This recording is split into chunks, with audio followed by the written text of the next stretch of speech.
जिस डॉलर के दम पर अमेरिका दशकों से पूरी दुनिया की अर्थव्यवस्था को अपनी उंगलियों पर नचाता आया, उसी डॉलर की चमक पर अब भारत ने ऐसी सीधी और शांत चोट कर दी है जिसकी गूंज वॉशिंगटन के पावर कॉरिडोर तक सुनाई दे रही है। दुनिया की नजरें यूरोप के साथ हुई बड़ी व्यापारिक डील पर टिकी थीं, कैमरे यूरोप की मुस्कुराती तस्वीरें दिखा रहे थे, लेकिन बंद कमरों में एक और खेल चल रहा था। यह खेल तोपों और टैंकों का नहीं था, यह खेल था बैलेंस शीट का, यह खेल था रिजर्व का, यह खेल था उस भरोसे का जिस पर सुपर पावर की इमारत खड़ी होती है।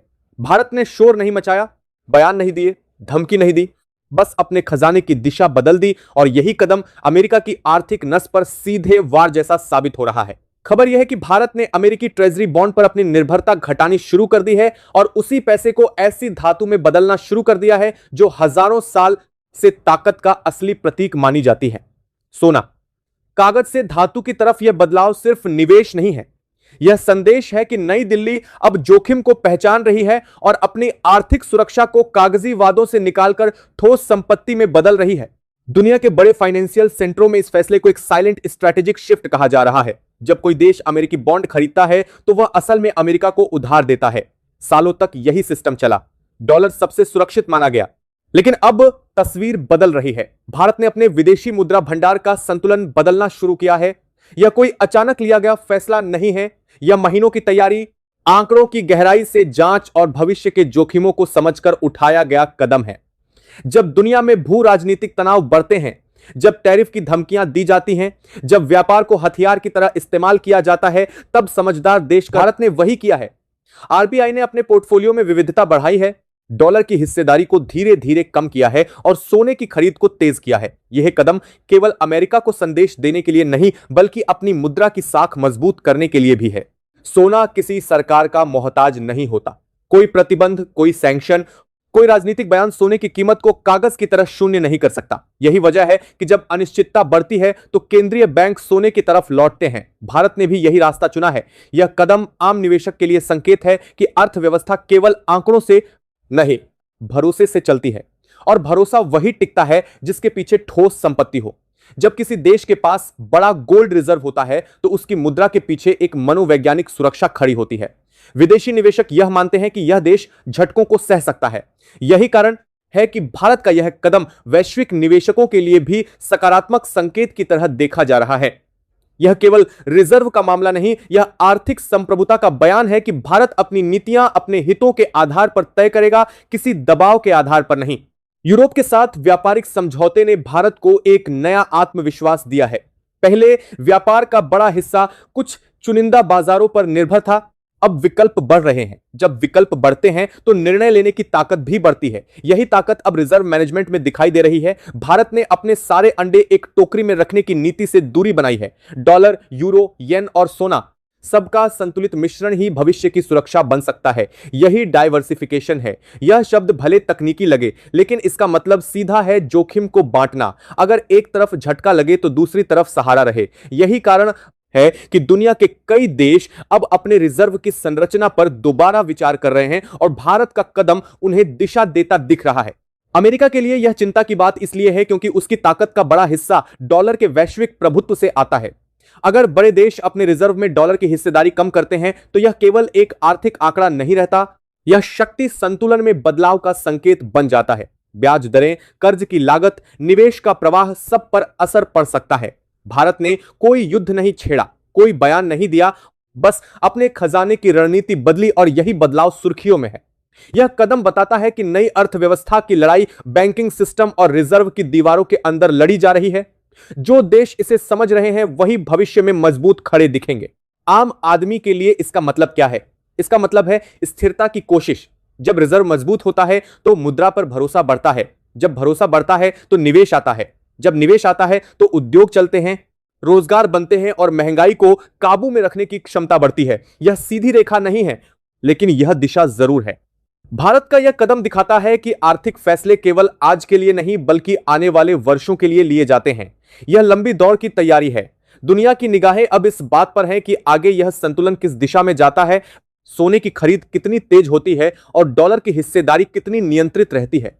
लेकिन एक बात साफ है कि भारत ने यह संदेश दे दिया है कि वह वैश्विक आर्थिक खेल में केवल दर्शक नहीं, सक्रिय खिलाड़ी है। यह बदलाव शोर से नहीं, रणनीति से आया है। यह बयानबाजी से नहीं, बैलेंस शीट से आया है। यही वजह है कि इसकी गूंज ज्यादा गहरी है। दुनिया देख रही है कि नई आर्थिक सोच कैसी दिखती है, जहां दोस्ती अपनी जान गह है और राष्ट्रीय हित अपनी जगह। आने वाले महीनों में यह विषय और चर्चा में रहेगा। आंकड़े बदलेंगे, विश्लेषण होंगे, लेकिन फिलहाल इतना साफ है कि भारत ने अपने आर्थिक कवच को मजबूत करने की दिशा में बड़ा कदम उठाया है और यह कदम वैश्विक वित्तीय मानचित्र पर एक नई रेखा खींच रहा है। अगर आपको यह विश्लेषण दमदार लगा हो तो वीडियो को लाइक कीजिए, चैनल को सब्सक्राइब कीजिए और इस खबर को ज्यादा से ज्यादा शेयर कीजिए ताकि हर भारतीय तक यह जानकारी पहुंचे। दुनिया की अर्थव्यवस्था में असली ताकत सिर्फ जीडीपी के आंकड़ों से तय नहीं होती। असली ताकत उस भरोसे से तय होती है जो दुनिया की नजरों में किसी देश की करेंसी और उसके खजाने के पीछे खड़ा होता है। और यही भरोसा अब भारत धीरे धीरे अपने पक्ष में खींचता दिखाई दे रहा है। जब कोई देश अपने रिजर्व की संरचना बदलता है तो वह केवल निवेश नहीं बदलता, वह भविष्य की दिशा बदलता है। पिछले कुछ महीनों में जो बदलाव देखने को मिले हैं, उन्होंने वैश्विक फाइनेंशियल सर्किल में हलचल पैदा कर दी है। विश्लेषक यह समझने में जुटे हैं कि आखिर भारत इतना आक्रामक आर्थिक संतुलन क्यों बना रहा है। वजह साफ है, अनिश्चित दुनिया में सुरक्षा। जब दुनिया में भू राजनीतिक तनाव बढ़ते हैं, जब ऊर्जा की कीमतें अचानक उछलती हैं, जब व्यापार समझौते रातों रात बदलते हैं, तब सबसे बड़ा हथियार सेना नहीं बल्कि मजबूत रिजर्व होता है। भारत ने इसी बिंदु को पकड़ लिया है। आरबीआई की रणनीति अब केवल डॉलर पर आधारित नहीं रही बल्कि बहुस्तरीय हो गई है। डॉलर, यूरो, येन और सोना, इन सब का संतुलन भारत को ऐसी ढाल दे रहा है जो किसी एक झटके से टूटने वाली नहीं है। यही कारण है कि अंतर्राष्ट्रीय निवेशक भारत को अब एक स्थिर और दूरदर्शी अर्थव्यवस्था के रूप में देखने लगे हैं। जब किसी देश का केंद्रीय बैंक लगातार सोना जोड़ता है तो यह संकेत जाता है कि वह लंबी लड़ाई की तैयारी कर रहा है। वह अल्पकालिक लाभ नहीं बल्कि दीर्घकालिक सुरक्षा को प्राथमिकता दे रहा है। यह फैसला केवल अमेरिका को जवाब देने के लिए नहीं बल्कि खुद को भविष्य के वित्तीय तूफानों से बचाने के लिए है। दुनिया ने 2008 की मंदी देखी और दुनिया ने महामारी के दौरान बाजारों का गिरना देखा। दुनिया ने मुद्रा संकट देखे और इन्हीं अनुभवों ने देशों को सिखाया कि रिजर्व केवल कागज पर नहीं होना चाहिए। भारत का यही कदम आज उसे भीड़ से अलग खड़ा कर रहा है। यूरोप के साथ बढ़ता व्यापार भारत को वैकल्पिक बाजार दे रहा है। ब्रिक्स देशों के साथ स्थानीय मुद्रा में लेन देन डॉलर पर निर्भरता कम कर रहा है और सोने की बढ़ती हिस्सेदारी रिजर्व को स्थायित्व दे रही है। यह तीनों मिलकर एक नई आर्थिक त्रिकोण बना रहे हैं जिसमें भारत खुद को केंद्र में स्थापित करने की कोशिश कर रहा है। अमेरिका के लिए यह संकेत इसलिए गंभीर है क्योंकि उसकी वित्तीय ताकत का बड़ा हिस्सा इस धारणा पर टिका है कि डॉलर ही अंतिम सुरक्षित ठिकाना है। लेकिन जब बड़े देश अपने रिजर्व का हिस्सा बदलते हैं तो यह धारणा धीरे धीरे कमजोर होती है। भारत ने किसी मंच से घोषणा नहीं की, कोई नारा नहीं दिया, लेकिन उसके आंकड़े खुद कहानी बोल रहे हैं। यही आधुनिक आर्थिक कूटनीति है जहां शब्द कम और संकेत ज्यादा काम करते हैं। इसका असर केवल अंतरराष्ट्रीय स्तर पर नहीं बल्कि घरेलू स्तर पर भी दिखाई देता है। जब केंद्रीय बैंक मजबूत स्थिति में होता है तो वह संकट के समय बाजार में हस्तक्षेप कर सकता है, मुद्रा को स्थिर रख सकता है और महंगाई को नियंत्रित करने के लिए ज्यादा स्वतंत्रता रखता है। यही कारण है कि यह रणनीति आम नागरिक के लिए भी महत्वपूर्ण है, क्योंकि स्थिर मुद्रा का मतलब है आयातित वस्तुओं पर कम दबाव, ईंधन की कीमतों पर संतुलन और निवेश के लिए बेहतर माहौल। भारत अब उस दौर में प्रवेश कर रहा है जहां आर्थिक फैसले केवल प्रतिक्रियात्मक नहीं बल्कि पूर्व नियोजित दिखाई दे रहे हैं। यह बदलाव बताता है कि नई आर्थिक सोच केवल आज की सुर्खियों के लिए नहीं बल्कि आने वाले दशक के लिए तैयार की जा रही है। वैश्विक मंच पर यह संदेश जा रहा है, भारत अब केवल बाजार नहीं बल्कि निर्णय लेने वाली शक्ति बनना चाहता है और रिजर्व की यह नई संरचना उसी दिशा में उठाया गया सुनियोजित कदम है। वैश्विक अर्थव्यवस्था में सबसे बड़ा खेल अब बाजारों की भीड़ में नहीं बल्कि केंद्रीय बैंकों की शांत बैठकों में तय हो रहा है और यही वह जगह है जहां भारत ने अपनी चाल ऐसी बदली है कि पूरी दुनिया उसका असर महसूस कर रही है। यह बदलाव अचानक नहीं आया बल्कि वर्षों की तैयारी, आंकड़ों के गहरे विश्लेषण और भविष्य की संभावित उथल पुथल को ध्यान में रखकर लिया गया निर्णय है। जब कोई देश अपने विदेशी मुद्रा भंडार की दिशा बदलता है तो वह केवल निवेश का अनुपात नहीं बदलता और वह अपने आर्थिक आत्मविश्वास का स्तर बदलता है। भारत ने यही किया है। डॉलर पर पूरी तरह निर्भर रहने के बजाय उसने अपनी रणनीति को बहुस्तरीय बनाया है और यही बहुस्तरीय ढांचा उसे वैश्विक झटकों से बचाने की क्षमता दे रहा है। दुनिया के बड़े वित्तीय संस्थान अब इस बात को समझ रहे हैं कि भारत की आर्थिक सोच केवल विकास दर तक सीमित नहीं है, बल्कि स्थिरता, सुरक्षा और दीर्घकालिक संतुलन पर केंद्रित है। जब सोने की हिस्सेदारी बढ़ती है तो यह संकेत जाता है कि देश अपनी संपत्ति को ऐसी इकाई में बदल रहा है जिसकी कीमत राजनीतिक फैसलों से शून्य नहीं हो सकती। यही कारण है कि गोल्ड रिजर्व का बढ़ना केवल आर्थिक आंकड़ा नहीं बल्कि मनोवैज्ञानिक सुरक्षा का भी संकेत बन जाता है। इस पूरी रणनीति का एक और महत्वपूर्ण पहलू है वैश्विक व्यापार के नए रास्ते। भारत अब केवल एक या दो बड़े साझेदारों पर निर्भर रहने के बजाय कई आर्थिक गलियारों को एक साथ सक्रिय कर रहा है। यूरोप के साथ व्यापारिक सहयोग, एशिया के देशों के साथ स्थानीय मुद्रा में लेन देन और ऊर्जा आयात के लिए वैकल्पिक भुगतान तंत्र, यह सब मिलकर एक ऐसे ढांचे का निर्माण कर रहे हैं जिसमें जोखिम बंट जाता है। जोखिम का बंटना ही स्थिरता की पहली शर्त है। जब पूरी दुनिया किसी एक मुद्रा पर टिकी हो और उसी मुद्रा में उतार चढ़ाव आ जाए तो पूरी प्रणाली हिल जाती है, लेकिन जब भंडार विविध हो तो झटका सीमित हो जाता है। भारत ने यही सिद्धांत अपनाया है और यही कारण है कि अंतरराष्ट्रीय निवेशक अब भारतीय रिजर्व मैनेजमेंट को दूरदर्शी दृष्टि से देखने लगे हैं। यह केवल संख्याओं का खेल नहीं बल्कि भरोसे का निर्माण है, और भरोसा ही वह तत्व है जो किसी भी अर्थव्यवस्था को संकट के समय टिकाए रखता है। अमेरिका के लिए यह स्थिति इसलिए संवेदनशील बनती है क्योंकि डॉलर की वैश्विक स्थिति उसकी आर्थिक और राजनीतिक ताकत का महत्वपूर्ण स्तंभ रही है। जब बड़े देश अपने रिजर्व का एक हिस्सा भी वैकल्पिक संपत्तियों में स्थानांतरित करते हैं तो यह केवल प्रतिशत का बदलाव नहीं होता बल्कि संकेत का बदलाव होता है। संकेत यह कि दुनिया अब केवल एक केंद्र पर निर्भर नहीं रहना चाहती। भारत का कदम इसी व्यापक प्रवृत्ति का हिस्सा है जिसमें कई देश अपनी आर्थिक सुरक्षा को बहुस्तरीय बना रहे हैं। यह किसी के खिलाफ युद्ध नहीं बल्कि अपने पक्ष में ढाल मजबूत करने की प्रक्रिया है।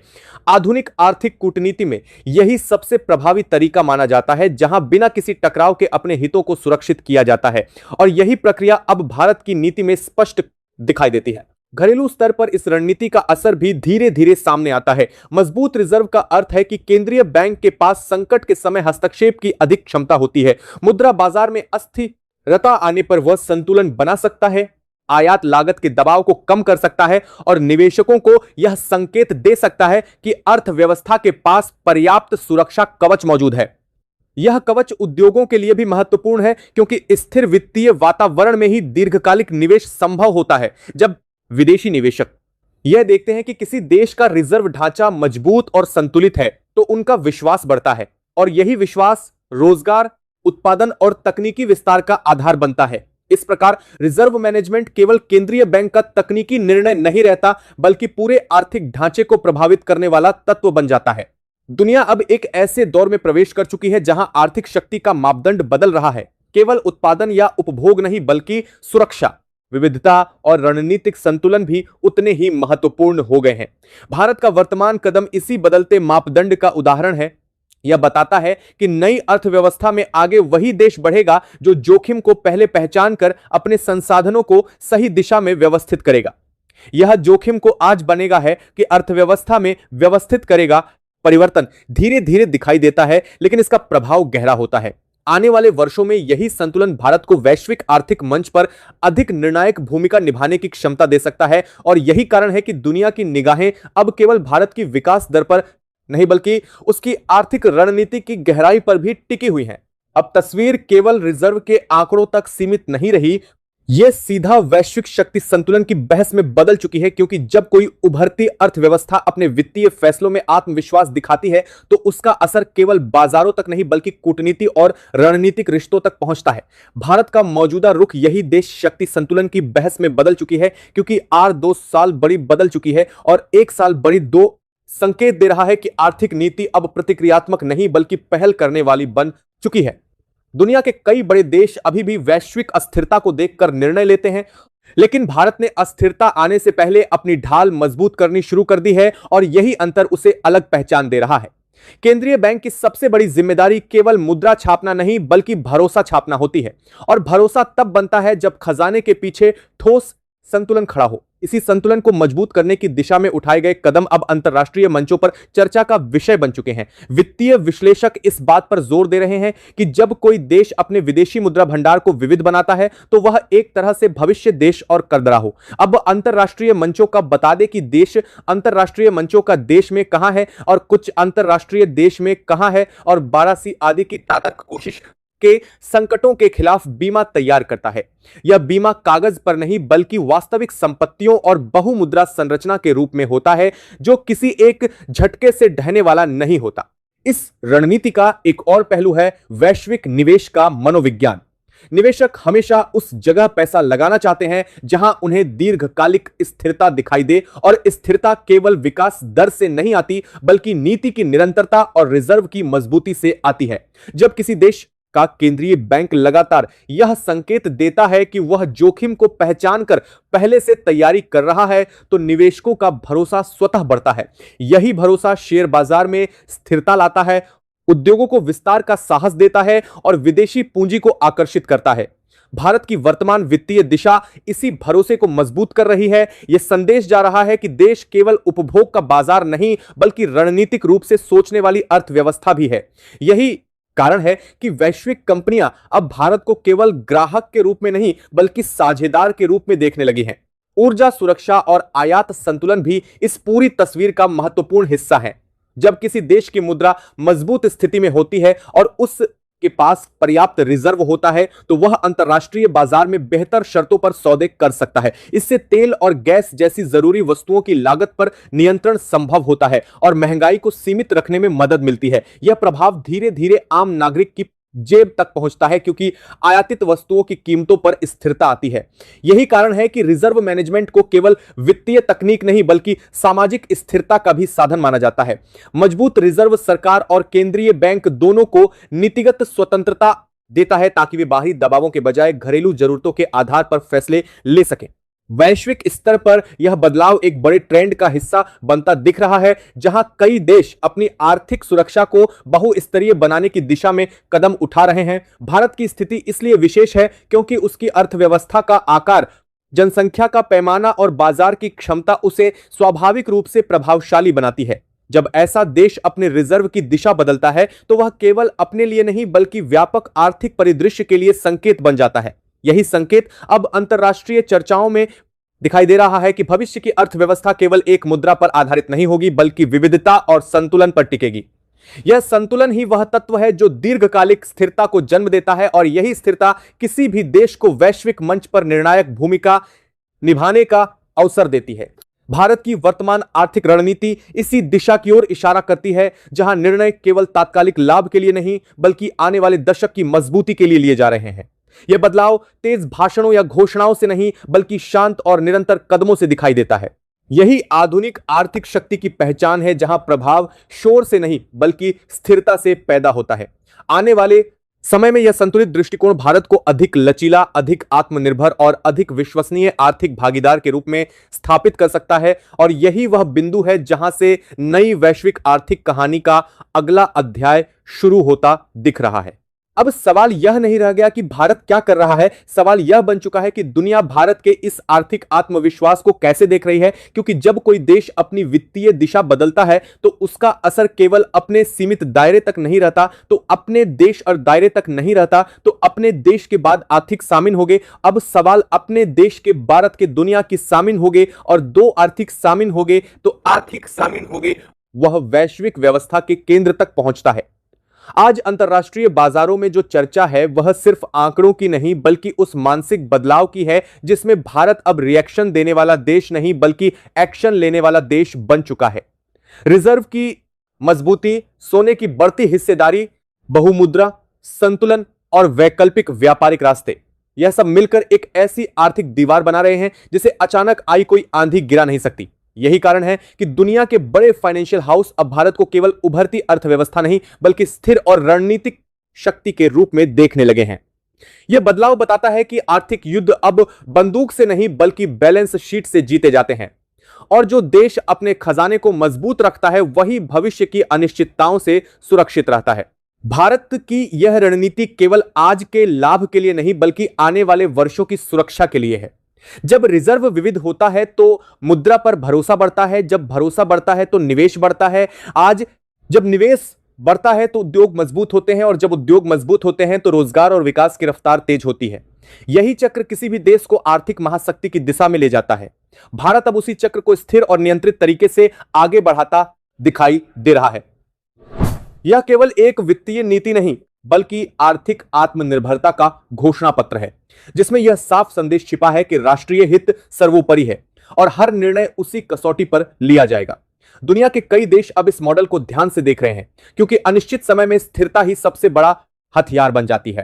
जब वैश्विक बाजारों में हलचल होती है, तब वही देश टिकते हैं जिनके पास ठोस रिजर्व और स्पष्ट रणनीति होती है, और भारत ने यही दोनों स्तंभ मजबूत करने शुरू कर दिए हैं। यह करने के बाद से बीचे 217 आने वाला समय इस बदलाव की असली परीक्षा होगा, लेकिन संकेत साफ है कि भारत अब केवल विकास की दौड़ में शामिल नहीं, बल्कि दिशा तय करने की स्थिति में पहुंचने की तैयारी कर रहा है। यह बदलाव शोर से नहीं, बल्कि योजनाबद्ध कदमों से आया है, और यही इसे प्रभावशाली बनाता है। जब कोई देश बिना बयान दिए अपने आर्थिक ढांचे को मजबूत करता है, तो उसकी गूंज ज्यादा दूर तक जाती है, क्योंकि वह दिखावे से नहीं, बल्कि ठोस निर्णयों से असर पैदा करता है। यही नई आर्थिक कूटनीति है, जहां ताकत का प्रदर्शन शब्दों से नहीं, बल्कि आंकड़ों और संतुलन से होता है। भारत ने यह साबित करना शुरू कर दिया है कि भविष्य की दुनिया में वही देश नेतृत्व करेगा जो जोखिम को पहले पहचान कर अपने संसाधनों को सही दिशा में व्यवस्थित करेगा। और यही वह मोड़ है जहां से नई आर्थिक शक्ति का उदय दिखाई देने लगता है। और यही कारण है कि आज यह चर्चा केवल विशेषज्ञों की मेज तक सीमित नहीं रही, बल्कि आम नागरिक के विश्वास का हिस्सा बन रही है कि देश की आर्थिक नींव मजबूत हो रही है, फैसले दूरदर्शिता से लिए जा रहे हैं और भविष्य की तैयारी अभी से की जा रही है। यह खबर केवल बाजार की नहीं, बल्कि मानसिकता की है। यह बदलाव केवल रिजर्व का नहीं, बल्कि रवैये का है, और यही रवैया आने वाले वर्षों में भारत को नई ऊंचाई पर ले जा सकता है। तो दोस्तों, अगर आपको यह विश्लेषण दमदार लगा हो, अगर आपको लगता है कि भारत की यह आर्थिक चाल सच में गेम बदलने वाली है, तो अभी इसी वक्त वीडियो को लाइक कीजिए, चैनल को सब्सक्राइब कीजिए और इस खबर को ज्यादा से ज्यादा शेयर कीजिए, क्योंकि आने वाला दौर उन्हीं का होता है जो जानकारी से लैस होते हैं और सही समय पर सही कदम उठाते हैं। किसी भी देश के लिए आसान नहीं है। भारत की लॉजिस्टिक क्षमता इस बदलाव का एक अहम आधार बन चुकी है। नए पोर्ट्स, इंडस्ट्रियल कॉरिडोर और मल्टी मॉडल ट्रांसपोर्ट सिस्टम ने भारत को वैश्विक सप्लाई चेन का अहम नोड बना दिया है। कई देशों के लिए भारत अब केवल गंतव्य नहीं, बल्कि ट्रांजिट पॉइंट भी है। इस स्थिति का सीधा असर अमेरिका और यूरोप की पारंपरिक सप्लाई चेन पर पड़ा है। पहले जिन मार्गों से माल गुजरता था, अब वहां वैकल्पिक रास्ते मौजूद हैं। इससे उन देशों की सौदेबाजी की ताकत कम हुई है जो पहले इन मार्गों पर नियंत्रण रखते थे। भारत ने अपनी मैन्युफैक्चरिंग क्षमता को भी इसी रणनीति के तहत मजबूत किया है। मेक इन इंडिया और उत्पादन आधारित प्रोत्साहन योजनाओं के जरिए भारत ने कई वैश्विक कंपनियों को उत्पादन भारत में स्थानांतरित करने के लिए आकर्षित किया है। इससे भारत केवल सप्लाई चेन का हिस्सा नहीं, बल्कि उसका केंद्र बनता जा रहा है। अमेरिका की कई कंपनियों के लिए यह स्थिति चुनौतीपूर्ण बन गई है। उन्हें एक ऐसे बाजार से बाहर होने का खतरा दिख रहा है जो आने वाले दशकों में वैश्विक विकास का प्रमुख इंजन बनने वाला है। इसी कारण अमेरिकी उद्योग जगत और सरकार के बीच मतभेद भी उभर कर सामने आ रहे हैं। भारत ने अपने डिजिटल इंफ्रास्ट्रक्चर को भी वैश्विक रणनीति से जोड़ा है। डेटा, फिनेटेक और ई गवर्नेंस में भारत की प्रगति ने उसे उन देशों की श्रेणी में ला खड़ा किया है जो नियम बनाने की क्षमता रखते हैं। यह बदलाव इसलिए महत्वपूर्ण है क्योंकि डिजिटल नियंत्रण आने वाले समय में आर्थिक नियंत्रण का आधार बनने वाला है। भारत का डिजिटल मॉडल केंद्रीकृत नियंत्रण की बजाय सहयोग और इंटरऑपरेबिलिटी पर आधारित है। यही वजह है कि कई देश इसे अपनाने में सहज महसूस कर रहे हैं। इसके मुकाबले अमेरिकी मॉडल को लेकर गोपनीयता, निगरानी और राजनीतिक दखल की चिंताएं बढ़ रही हैं। भारत की बैंकिंग प्रणाली अब केवल घरेलू जरूरतों तक सीमित नहीं है। भारतीय बैंक अंतरराष्ट्रीय लेनदेन, फाइनेंसिंग और सेटलमेंट में सक्रिय भूमिका निभा रहे हैं। इससे भारत की वित्तीय संप्रभुता मजबूत हुई है और विदेशी निर्भरता कम हुई है। अमेरिका के लिए यह स्थिति इसलिए असहज है क्योंकि वित्तीय सिस्टम उसका सबसे बड़ा प्रभाव क्षेत्र रहा है। जैसे जैसे भारत और उसके साझेदार देश इस सिस्टम से बाहर विकल्प तलाश रहे हैं, वैसे वैसे अमेरिका की पकड़ ढीली पड़ती जा रही है। भारत ने इस पूरे बदलाव के दौरान संतुलन बनाए रखा है। उसने किसी भी देश के खिलाफ खुले तौर पर आक्रामक रुख नहीं अपनाया, लेकिन उसकी नीतियों ने यह साफ कर दिया है कि वह अपने हितों की रक्षा करने में सक्षम है। रक्षा और रणनीतिक साझेदारियों में भी भारत ने यही रुख अपनाया है। वह किसी एक गुट का हिस्सा बनने की बजाय बहुध्रुवीय दुनिया का समर्थन कर रहा है। इससे भारत के पास विकल्प बढ़े हैं और दबाव झेलने की क्षमता भी। अमेरिका की रणनीति लंबे समय तक यह रही कि वह देशों को या तो अपने साथ रखे या उनके खिलाफ खड़ा करे। भारत इस दो विकल्पों वाले मॉडल को स्वीकार नहीं करता। यही कारण है कि उसके खिलाफ कोई व्यापक मोर्चा बन पाना मुश्किल हो गया है। भारत की अर्थव्यवस्था का आकार और गति दोनों अब ऐसी स्थिति में है जहां उसे नजरअंदाज करना संभव नहीं है। अंतर्राष्ट्रीय संस्थाएं, निवेशक और सरकारें भारत की नीतियों को गंभीरता से ट्रैक कर रही हैं। यह स्थिति भारत को अतिरिक्त प्रभाव देती है। वैश्विक मंचों पर अब यह स्वीकार किया जाने लगा है कि आने वाले वर्षों में किसी भी नई आर्थिक व्यवस्था में भारत की केंद्रीय भूमिका होगी। यह स्वीकारोक्ति धीरे धीरे हो रही है, लेकिन इसके संकेत साफ है। यह तारीख के समय दाल देंद्र अच्छा अमेरिका के लिए यह बदलाव इसलिए चुनौतीपूर्ण है क्योंकि यह किसी एक घटना या फैसले से नहीं जुड़ा है। यह एक संरचनात्मक परिवर्तन है जिसे पलटना आसान नहीं है। भारत ने अपने कदम इस तरह रखे हैं कि पीछे हटने की गुंजाइश बहुत कम रह गई है। भारत की